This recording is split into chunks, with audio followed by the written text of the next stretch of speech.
Welcome to the lecture on high voltage engineering, and in this lecture we will continue from the measurement of high voltage.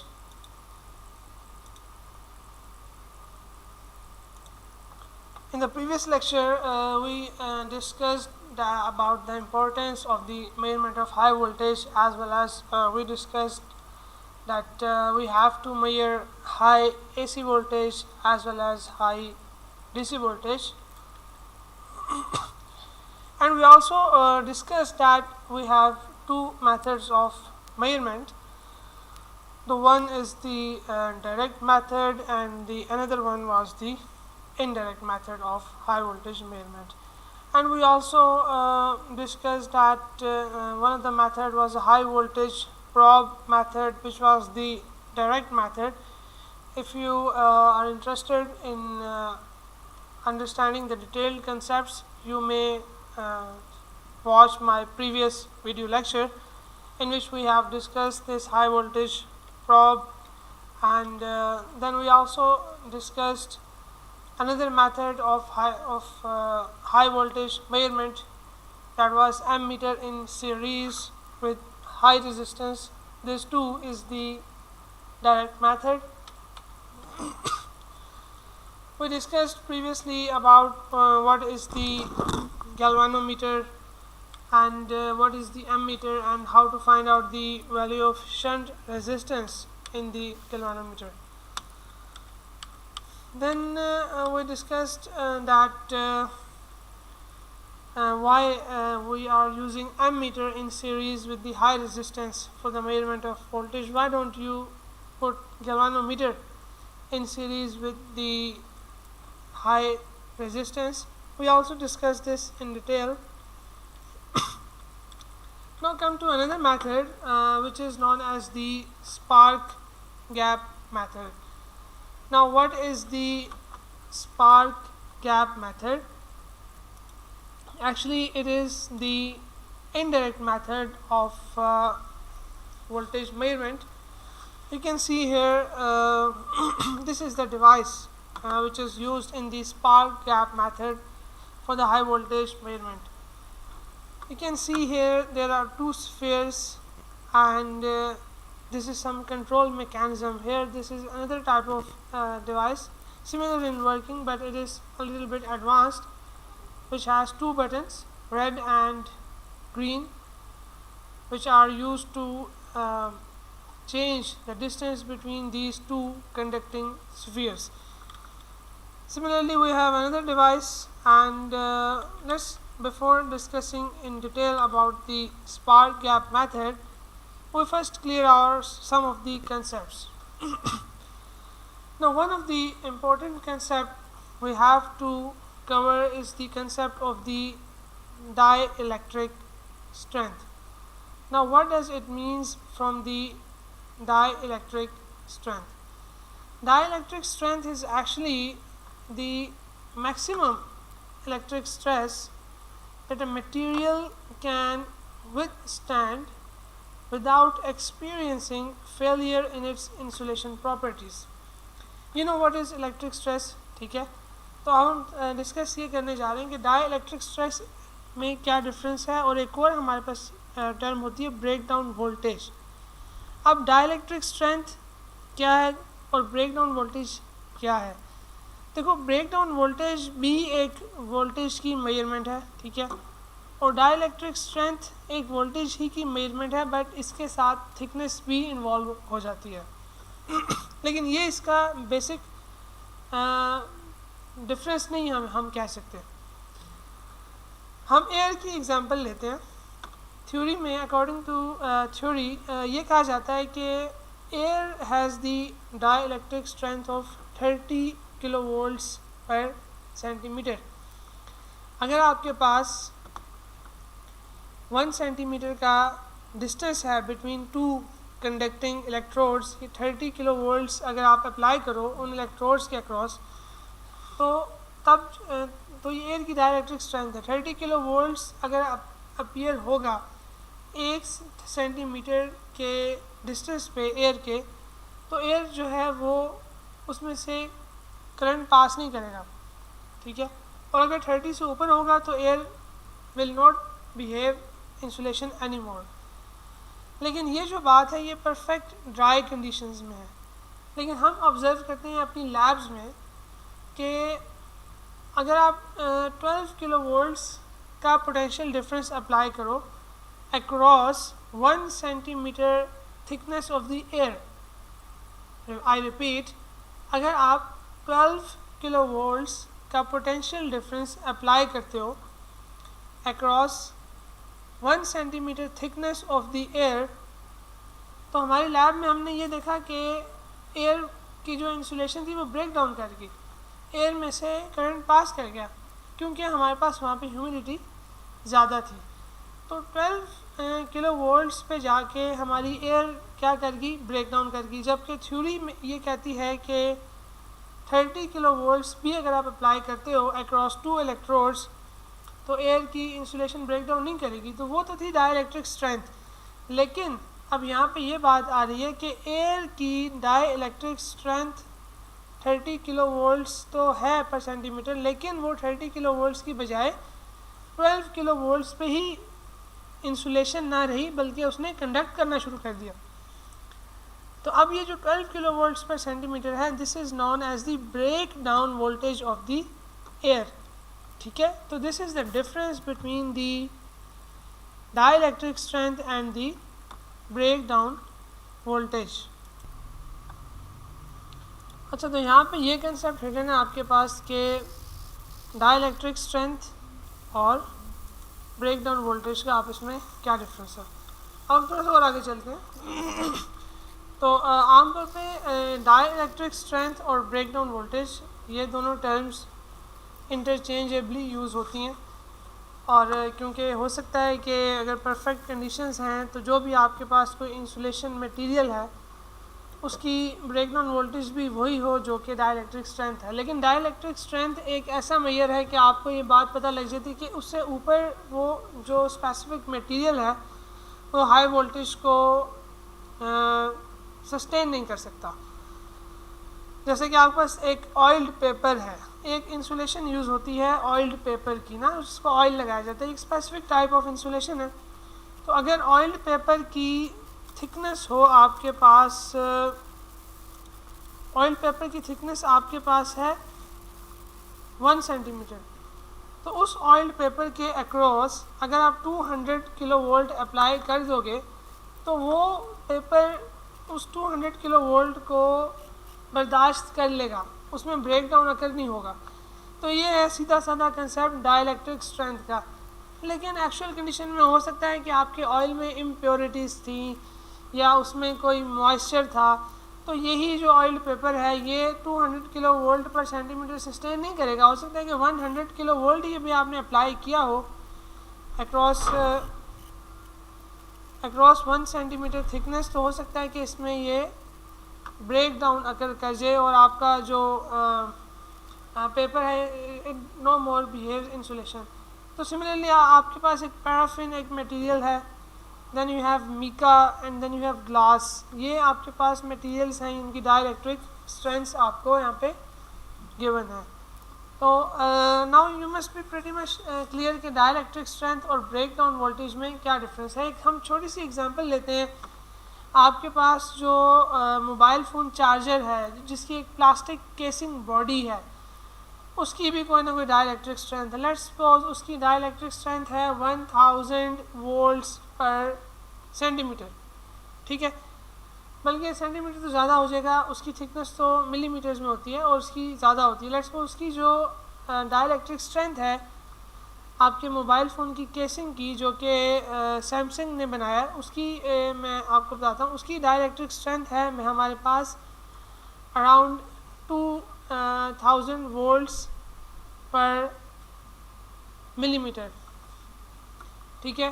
तो 2000 volts पर millimetre है। अगर वहाँ पे voltage, ये तो उसकी डाइलेक्ट्रिक स्ट्रेंथ है, लेकिन इन एक्चुअल आपके रूम में मॉइस्चर है, टेम्परेचर ज़्यादा है, तो उसकी डाइलेक्ट्रिक स्ट्रेंथ तो ठीक है जो भी है, लेकिन उसका ब्रेक डाउन वोल्टेज 2000 नहीं रहेगा। उसका ब्रेक डाउन वोल्टेज अब कम होके हो सकता है कि 1000 किलो वोल्ट्स पर मिलीमीटर पे आ जाए। तो ब्रेक डाउन वोल्टेज आपका डाइलेक्ट्रिक स्ट्रेंथ के इक्वल भी हो सकता है, नॉर्मली इक्वल नहीं होता, उससे लेस ही होता है। अच्छा, ये स्पार्क गैप मेथड क्या चीज़ है, अब हम इसकी तरफ आते हैं, क्योंकि हमारा डाइलेक्ट्रिक स्ट्रेंथ का कंसेप्ट और ब्रेक डाउन वोल्टेज का कंसेप्ट तो क्लियर हो चुका है। अच्छा, spark gap method is a type of indirect method of high voltage measurement. अब इसमें हम कैसे काम करते हैं, यहाँ पे ये इनडायरेक्ट मेथड क्यों है, देखो आपके पास वोल्टेज आप अप्लाई करते हो यहाँ पे, दिस इज़ द स्फीयर, ठीक है, ये कंडक्टिंग स्फीयर है, और इनका आपस में जो डिस्टेंस है इसको हम कंट्रोल कर सकते हैं कि इस डिस्टेंस को कितना रखना है, ये हम देख सकते हैं यहाँ पे, इसको हम कंट्रोल कर सकते हैं। तो होता क्या है कि हम इस एक स्फीयर पे, नॉर्मली जो ऊपर वाला स्फीयर होता है, अपर स्फीयर पे हम हायर पोटेंशियल अप्लाई करते हैं, और इस स्फीयर को हम ग्राउंड करते हैं, या इसी स्फीयर को ग्राउंड किया तो इधर लोअर पोटेंशियल अप्लाई करोगे, मतलब नेगेटिव या पॉजिटिव पोटेंशियल यहाँ पे अप्लाई करते हैं, उसको हम ग्राउंड कर देते हैं। इस तरह से हम क्या करते हैं, हम हाई वोल्टेज को मेजर करते हैं। कैसे, आप जैसे इन स्फीयर्स को एक दूसरे के करीब लाते जाओगे, डिस्टेंस कम करोगे, तो ऑब्वियसली यहाँ पे एयर है, तो एयर की आपको पता है कि ब्रेकडाउन वोल्टेज कितनी है, डाइलेक्ट्रिक स्ट्रेंथ कितना है, वो हमें पहले पता होना चाहिए।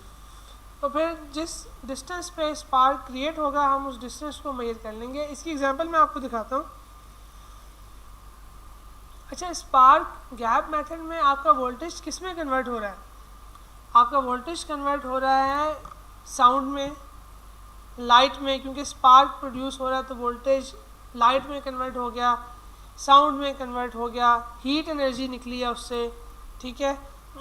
तो ये तो आपका वोल्टेज इन चीज़ों में कन्वर्ट हुआ, लेकिन अब हमारे पास जो पॉइंट ऑफ इंटरेस्ट है वो डिस्टेंस है, ठीक है। हम यहाँ पे डिस्टेंस मेजर कर लेते हैं। तो इन दिस वे हम कह देते हैं कि स्पार्क गैप मेथड में हम वोल्टेज को मेजर करते हैं in the form of distance, ठीक है, इन टर्म्स ऑफ डिस्टेंस हम मेजर करते हैं। हम ये नहीं कहते कि वोल्टेज देखें, और वोल्टेज तो यहाँ पे साउंड में भी कन्वर्ट हो रहा है, स्पार्क में भी कन्वर्ट हो रहा है, लाइट में भी हो रहा है, हीट एनर्जी में भी कन्वर्ट हो रहा है, लेकिन स्पार्क क्या है, हमारा जो पॉइंट ऑफ इंटरेस्ट है वो डिस्टेंस है। तो हम ये देखते थे कितने डिस्टेंस पे कितना स्पार्क या कब स्पार्क इनिशिएट हुआ है, ठीक है। आगे इसकी फर्दर हम डिटेल देखते हैं। ये देखें, यहाँ पे आपके पास दो स्फीयर्स हैं, ठीक है, आप इनको मूव करते हो। अब यहाँ पे एक और चीज़ है, यहाँ पे आपको पॉइंटेड एज नज़र आ रहा है और ये एक प्लेन नज़र आ रहा है, ठीक है।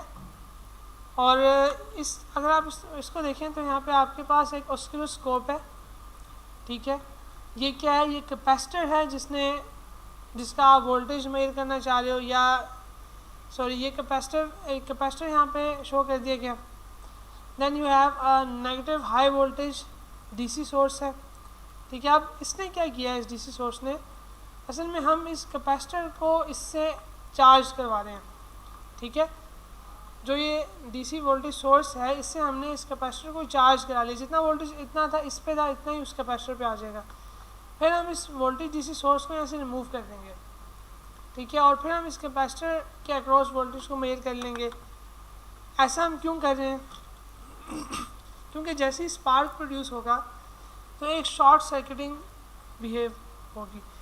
तो ये जो नेगेटिव हाई वोल्टेज सोर्स है, इसकी तो करंट सप्लाई यूँ कह लो कि एम्पेसिटी तो इतनी लिमिट में है कि शॉर्ट सर्किट की वजह से डैमेज हो सकती है, क्योंकि इसका पर्पज़ है किसी हर सूरत में आपके वोल्टेज को मेंटेन करना और करंट को प्रोवाइड करना। लेकिन जो कैपेसिटर है, इसमें जितनी स्टोर्ड एनर्जी है वो यूटिलाइज हो जाएगी, तो एक दफ़ा स्पार्क इनिशिएट होगा तो वो आपका स्पार्क खुद ब खुद डाई आउट कर जाएगा, डिके कर जाएगा। और जो हमारा मेन पर्पस था कि हमने हाई वोल्टेज को मेजर करना है, वो भी हम मेजर कर लेंगे, ठीक है। तो इस कन्फिगरेशन में ये चीज़ है यहाँ पे। लेकिन यहाँ पे आपने देखा होगा, यहाँ स्फीयर्स नज़र आ रहे हैं, यहाँ पे आपके पास एक प्लेन नज़र आ रहा है, प्लेट नज़र आ रही है, और यहाँ पे एक पॉइंटेड इलेक्ट्रोड है। असल में ये क्या है, हमारे पास ये इलेक्ट्रोड्स हैं। इसकी वर्किंग हम थोड़ा और डिटेल से देखते हैं। स्पार्क गैप मेथड में हमारे पास दो मूवेबल इलेक्ट्रोड्स होती हैं, ठीक है। एक इलेक्ट्रोड पे आप 0 वोल्ट अप्लाई करते हो, मतलब उसको आप अर्थ कर देते हो, और दूसरा जो इलेक्ट्रोड है उस पर आप पॉजिटिव हाई या नेगेटिव हाई वोल्टेज अप्लाई करते हो, और फिर आप क्या करते हो, इन दोनों इलेक्ट्रोड्स को चाहे in the form of sphere हो या चाहे in the form of different type of shapes हों इलेक्ट्रोड्स की, आपका काम है इन इलेक्ट्रोड्स को एक दूसरे के करीब लेके आना। और एक पॉइंट आएगा कि देखो यहाँ पे भी हाई वोल्टेज है, इस पॉइंट पे भी, इस पॉइंट पे भी, इस पॉइंट पे 0 वोल्ट है, या इस पे आपके पास 0 वोल्ट है तो यहाँ पे हाई वोल्टेज है, तो बीच में क्या है, in between we have air. So when you will bring these electrodes near to each other, what will happen, we will observe that a spark is produced. Why spark is produced? Because air insulation has broken down. We will see an arc, and arc actually indicates the breakdown, and upon that instant when you are bringing electrodes near to each other, as soon as you see that arc is generated, you will stop further displacement and you will measure the distance. But how this distance will be useful for us? So let me explain you the complete procedure which we apply in our research labs for measurement of high voltage. So first of all, when you are doing this experiment, you will have to measure the breakdown voltage of the air. As I told you, the difference between the dielectric strength of the air as well as the breakdown voltage of the air. It is not limited to the air. Dielectric strength and breakdown voltages for any type of insulations are need to be studied. So first of all, we will have to measure the breakdown voltage of the air and it is compulsory. And why it is compulsory? Because the atmospheric air which is present in our lab may have a different level of humidity and it is of different temperature. So breakdown voltage of any insulation actually largely depends on these factors. The factors are actually the temperature and the humidity. So in our lab we will first measure the breakdown voltage of the air. So let's suppose let's measure the breakdown voltage. So here we have two electrodes, one is in the form of a plate and one is in the form of pointed shape. What is the significance of these shapes? Why I am not having here the spheres? We will be discussing in a moment. So let's suppose first of all you have the known voltage. So you apply the known voltage of 15 volts across the electrodes. And then what we did, we brought the we bring electrodes closer to each other and we have to measure the spark. So we observed that the spark appeared at 1 centimeter. So it means that the breakdown voltage of the air is 15 kilovolts per centimeter. So first of all we have measured the breakdown voltage of the air which is present in our lab. So next, now we are going to measure the unknown high voltage. Now apply the unknown voltage across these electrodes and now bring electrodes closer to each other such that the spark is produced. As soon as the spark is initiated, you have to stop the further displacement of the electrodes and measure the distance.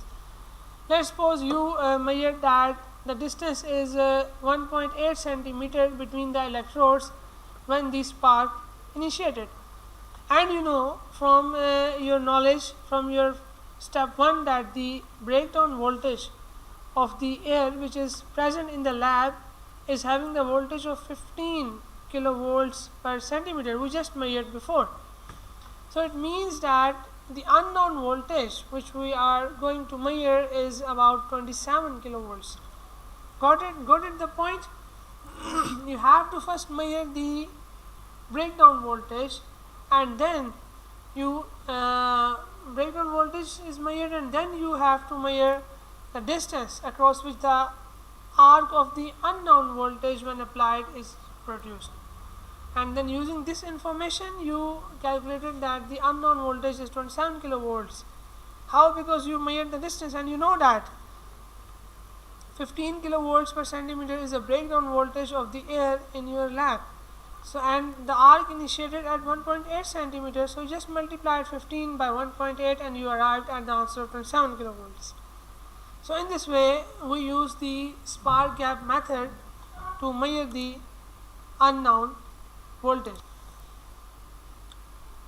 I hope the things are now clear. Now let's understand the types of gaps or the type of electrodes. I first shown you this type of apparatus of the spark gap method. There we have the electrodes in the form of spheres. Then I shown you this type of apparatus. There we have an electrode in a different shape and another electrode in a different shape. Well, you can see that this is an oscilloscope which is connected.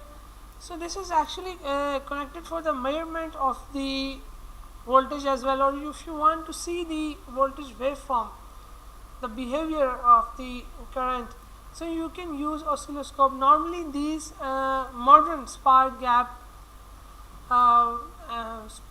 measuring instruments are connected with your some computer systems.